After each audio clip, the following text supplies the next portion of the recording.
Oh, I'd like to bring up Tyler and Alex.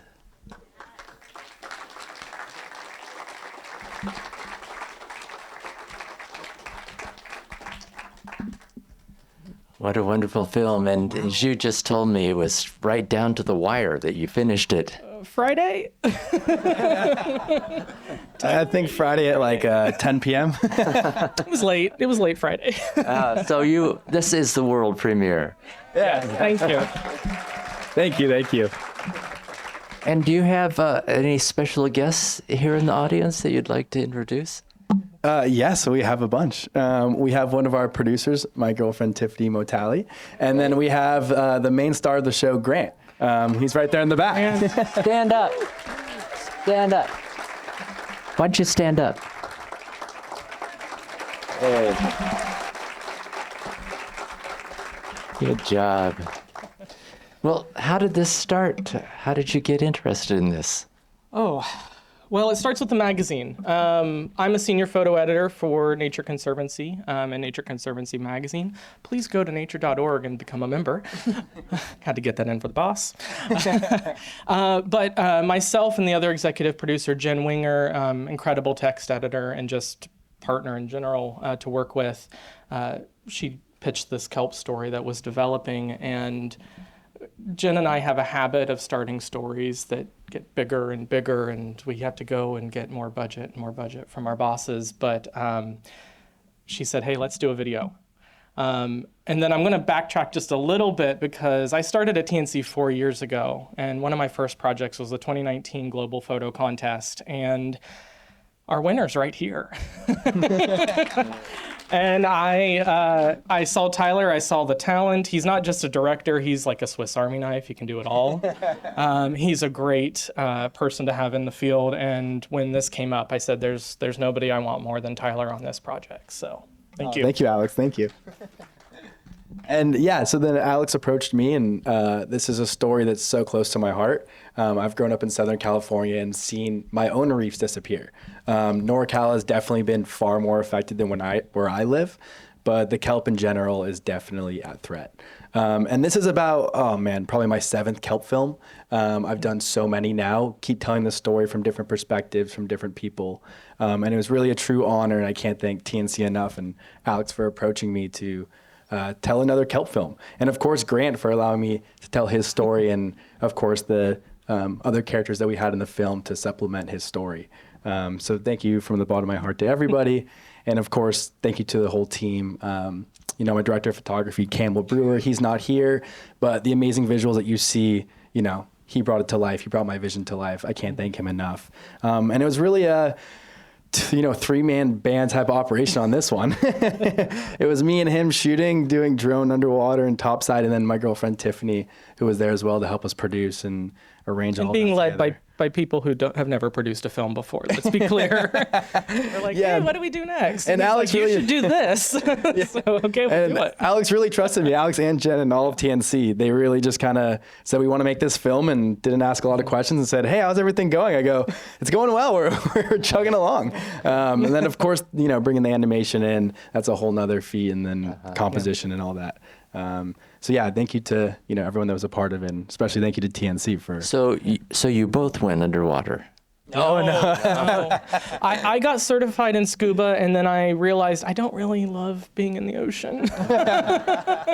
You don't know where a shark. It's just not safe. It's not safe. So. It was just me, and then Grant, of course. Wow. So any questions for these two? Yeah. Right here. I was just wondering about the animated part. I found that really educational. Who did that part to put in? Oh, You tell yeah, them of course. One of my friend's roommates, Jeff, he happened to be an animator, and I said, hey, I'm looking for an animator. We did not plan to have animation in the film. So by the time we got to that point, this story is just so convoluted, and there's just no other way to tell all the intricacies of why the kelp is disappearing other than animation. And by then our budget was getting real thin. So I'm like, we don't have a lot. Can you do a great job? And it was hard because the visuals were so strong. We needed animation that's really going to bring it home. But that kind of took us about 4 months. We did the whole animation, then came back and kind of restructured it and redid the map section that actually really brought it to life. The map was the most interesting part. It was, because yeah. TNC, we're a science-driven organization, so our process was we needed the scientists to give us feedback, and they've never produced a film. They don't know what these deadlines are. So we're like, we need this now, and that's why the film finished on Friday at 10 p.m. Yes, and the really the hardest part was also the texturizing the sea stars. That was really hard to do because if you guys Google, a sunflower sea star or Pycnopodia, you'll see how intricate they are, and really visualizing that in animation is quite difficult. Yeah. So that was really the hardest part of getting those really dialed and make it, as you said, informational and pair well with the rest of the film. Yeah, well, it was very effective. Thank you. Thank you. It was fun. Sorry if I missed it. Great film. Thank you. Curious, what happens to the purple sea stars when urchins after you bring them up to the surface? That's a great question. I'll try to answer as best I can. Grant, fill me in if I miss anything. But sadly, there is no market for the purple urchins. There's a season where there is, and there's nothing you can do with them right now. We would dump them in that crate that you saw, and they just kind of, rot away. But I know, Grant, someone's trying to work on something to figure out how to use that, right? Or I think Grant will have a good answer for this one. The purple sea urchin is a seasonal product when it builds up its gonad or its uni that you eat in the restaurants. So this smaller new purple urchin that we're removing to bring back the kelp forest isn't of the size that's commercially viable either. So it's really that big $1 million question. There's all this product that needs to come out of the ocean, but what can it be used for?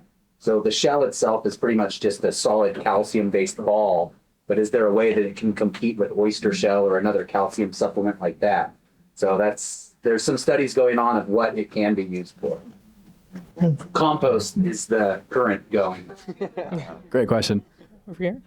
I'm a local free diver. I've done many kelp forests, and we have a little program that we run that's kind of similar, and it's more like you go under and you smash them, and then the fish come and eat them. So what is the trade-off of collecting them and bringing them out versus just smashing them, and is there, how are they different, and how do they achieve the same goal?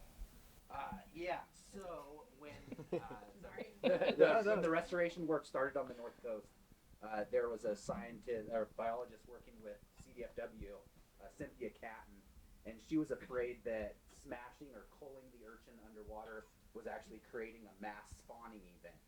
So if the urchin does have viable gonads inside, by breaking the two different sexes of the urchin, you are commingling and actually creating more urchins in the environment.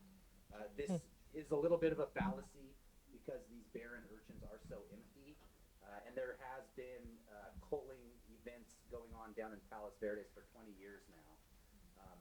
Also, under a legality standpoint, as a commercial fisherman, I cannot just wanton waste. I cannot just kill an urchin. So by harvesting it and bringing it out of the water, it has the viability of being used for compost. Another one I didn't mention was road base or agricultural things like that. Thank you. Well, we're going to have to wrap. But I just wanted to ask you guys, what's your next project?